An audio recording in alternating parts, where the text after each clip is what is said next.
We are live. Welcome to Collectors Hangout.tv and streaming, of course, on YouTube and through Google+.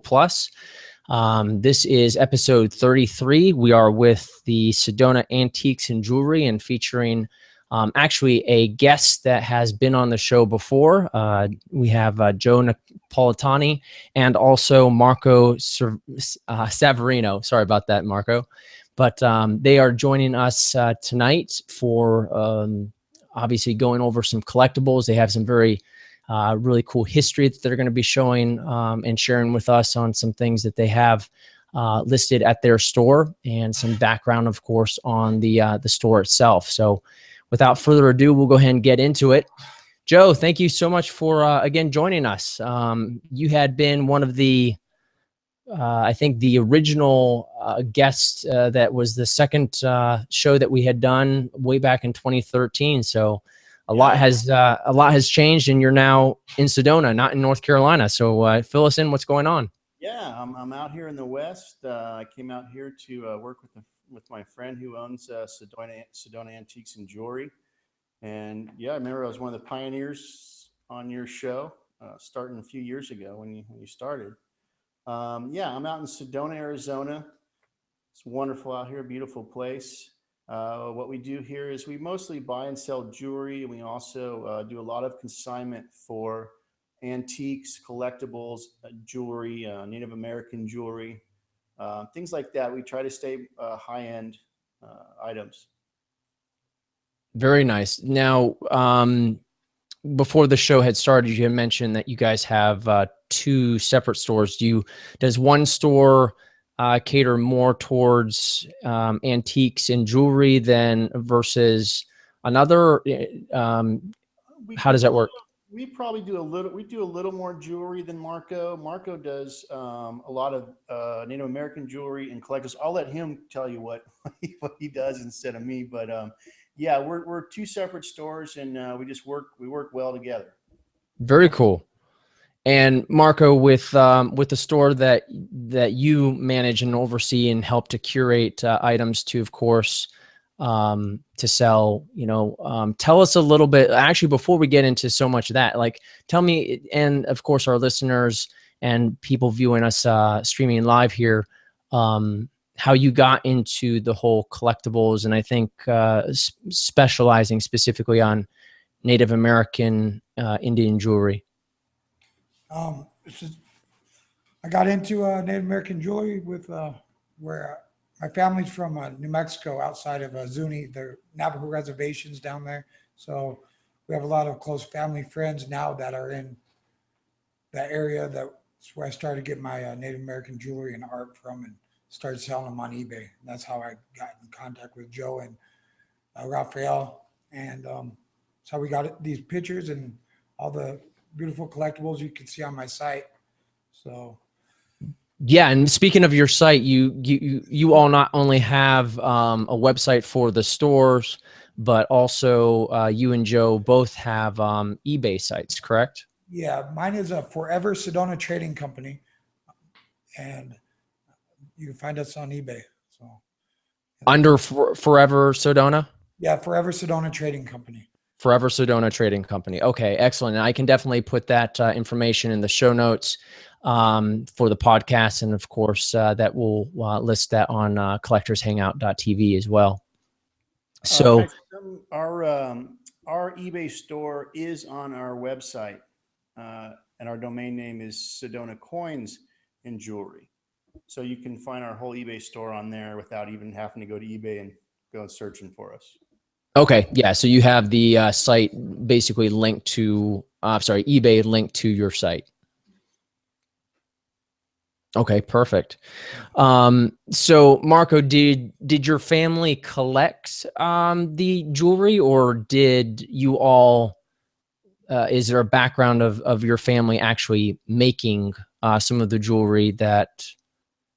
No, for this, mainly collecting. We don't make any jewelry. I got into it a little bit, but we mainly collect Native American jewelry, rugs, Navajo rugs, and items like that. Any kind of art that the Native Americans made.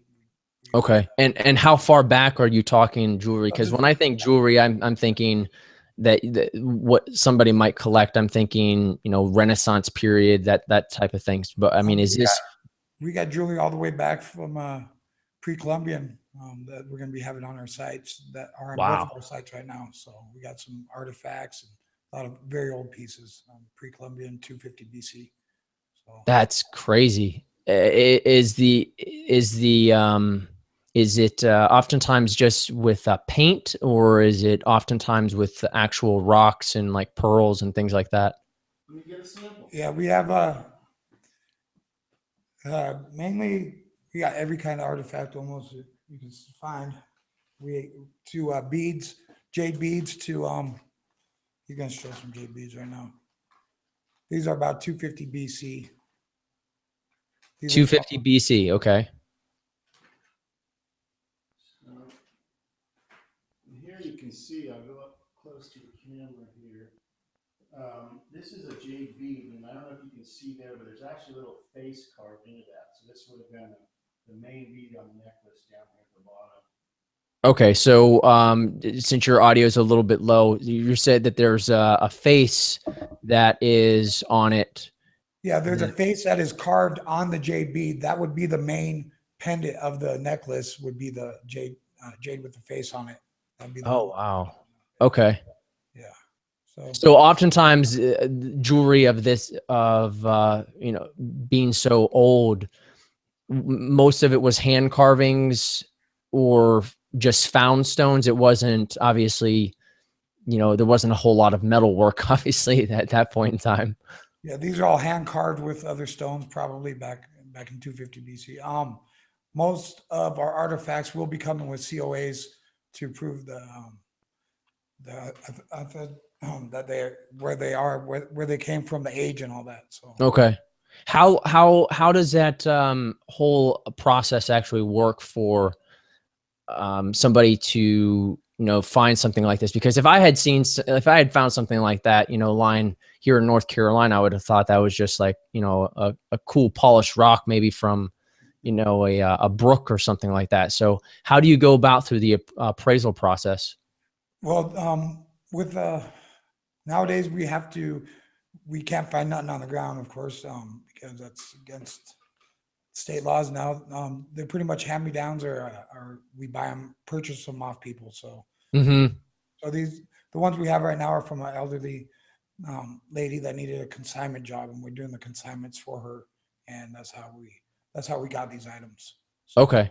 yeah, some people out in New Mexico, I bought a lot of the artifacts I have on my site from the families that, you know, that they came from. They've had them in their families for generations, and that's where I get them from. So. Yeah. So she dug these up pre-1960 is when she got those, and I think she's probably 90 or 95, yeah, in her early 90s, yeah.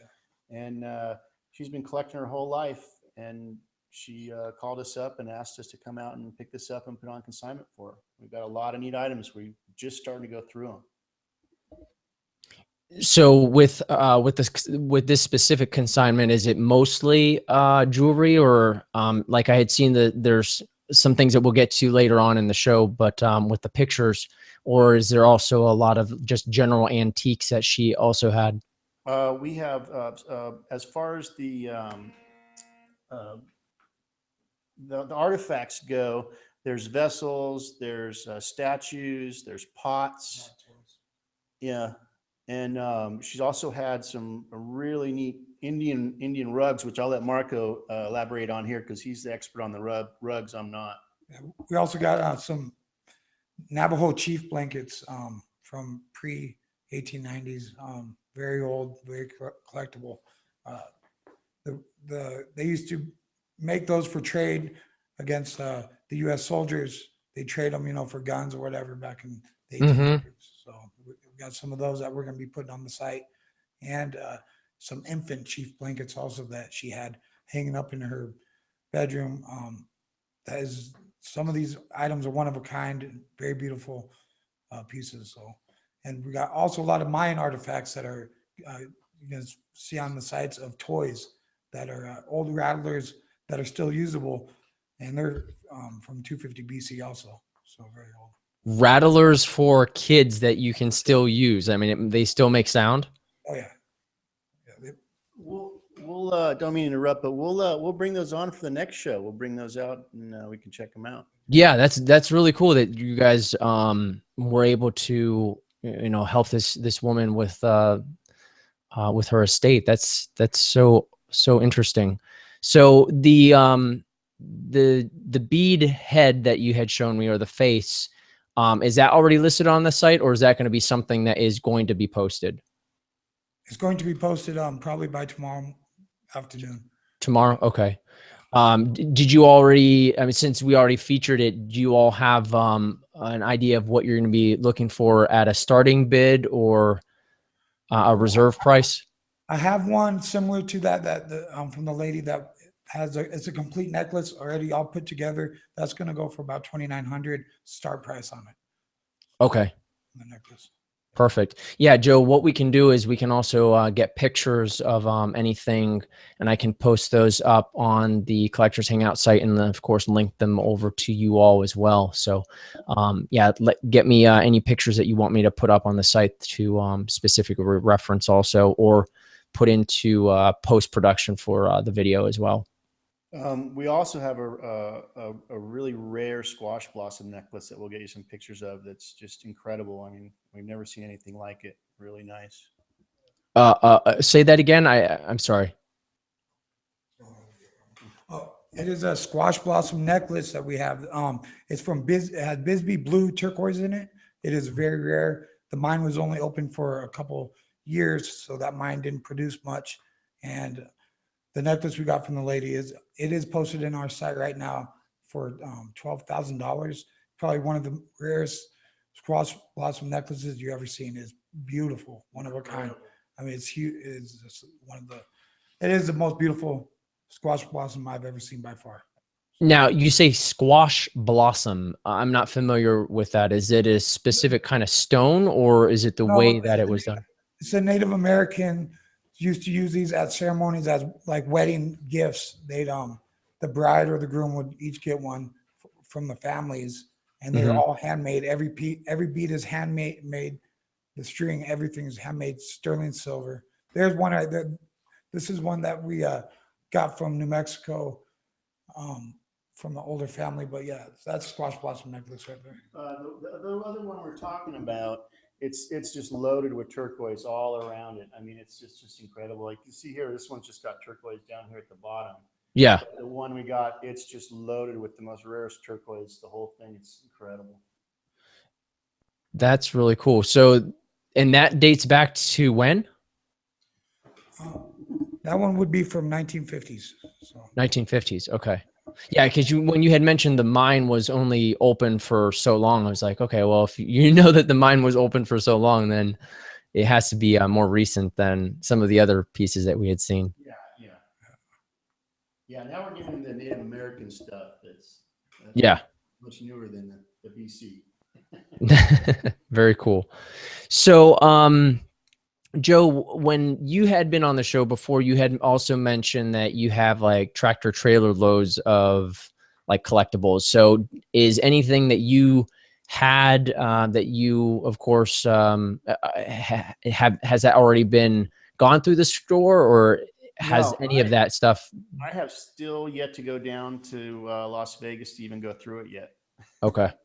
So there's still stuff sitting down there. And I'm not sure what's there, but we have to get out there and check it out and bring it back here. That's for sure. So with the artifacts that you all have right now, obviously you had mentioned this squash blossom necklace, and of course the stone. What should we call it? The stone face, or what do you call it, Marco? That'd be a Mayan. Mayan god. It's a Mayan god face on there. So Mayan god face. Okay.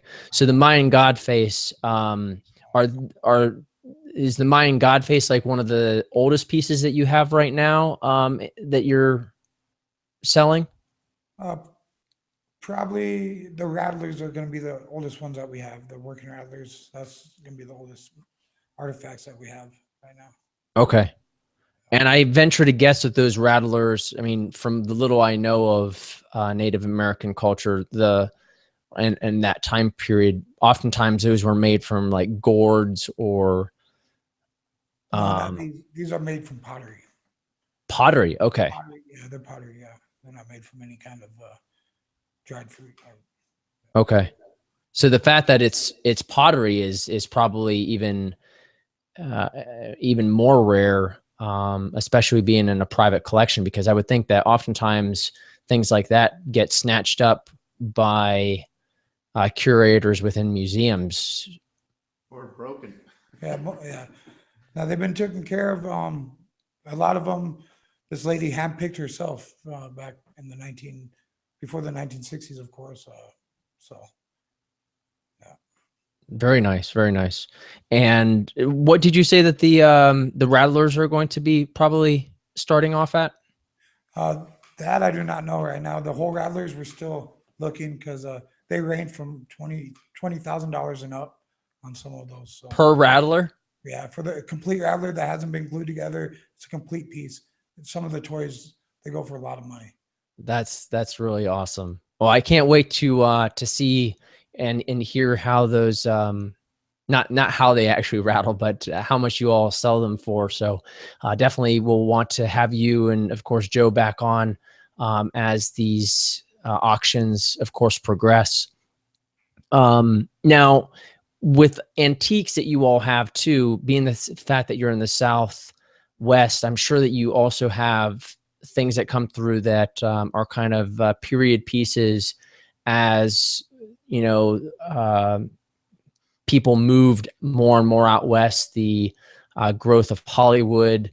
And I think this would be a kind of a good segue to talk a little bit about the pictures that you all have. So tell us a little bit about not only the pictures that you have, but things that are, 1950s, 1960s onward that are antiques and collectibles. Well, these are some photos from Hollywood, and what we came across is, and I'm not going to tell the client's name because she wants to stay private. But this is a private collection of Donald Biddle's keys. He was one of the first still photographers in Hollywood, and basically due to his suggestion, all the big studios now have an in-house photography department, and he was one of the first. And so this client came in and has given us his private collection, and we're just starting to price it. And we've got some items that we're going to show you today that we think are just incredible and rare, and we're not sure. Like I said, we're still pricing this out, and one of them, probably the most rare and the one that we're really proud of, is this. If you can see it here. Yeah. This is Norman Rockwell, and he is autographed it to the photographer and signed it. So it's definitely one of a kind, and this is to Donald Keys. Taken by Donald Keys also. Yeah, this is all Donald Keys, everything we're talking about. Okay. I have a note here on just some bio of Donald here. So it's basically saying after World War I, he moved to Lasky Studios, photographing such stars as Rudolph Valentino. And fortunately, we have that right here, where Rudolph Valentino has signed it to Donald Keys and autographed it. And this is the original copy that he took of him. Wow. So, and you said that Valentino had actually signed that there in the bottom right-hand corner? Yes, correct. Very, very nice. And so for our podcast listeners, this piece, it looks like Valentino is almost in a matador dress, or? Yeah. Yes. Do you know what movie that was for, or? I don't. Unfortunately, I do not know.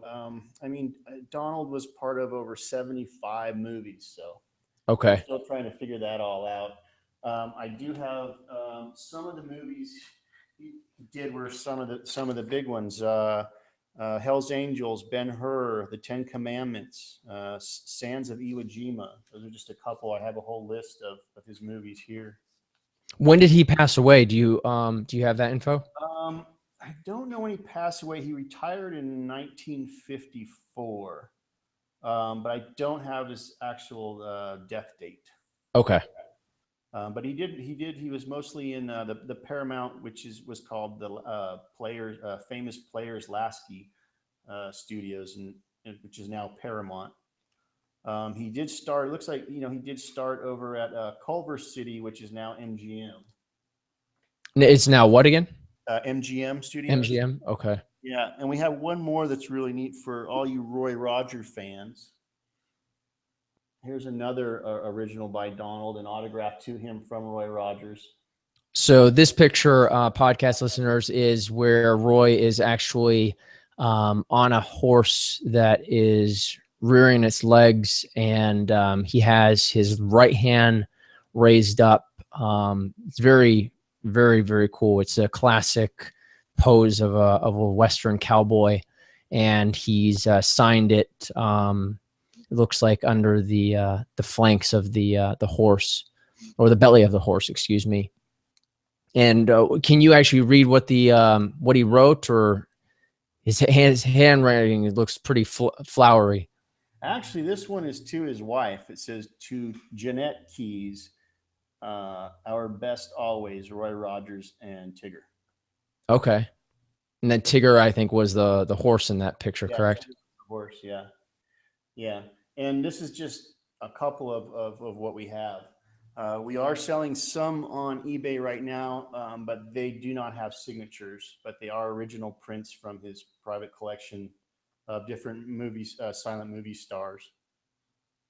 Silent movie stars. Okay. Very cool. And then where can people again find your eBay listings? How is it best to find those? Well, for the photographs, you can find them on forever SedonaTradingCompany.com, or we're going to be posting more of them on Sedona Antiques and Jewelry eBay site. Okay. Perfect. We'll send you links for that, and we'll get you links for that. No, excellent. I mean, it's great to have seen these awesome and historical pieces. Not only, and I mean, they've really spanned the gamut from BC all the way up to the mid 19th century, or 20th century, I should say. Yeah, I told you we'd have some special stuff for you tonight, and we'll continue as we do more shows.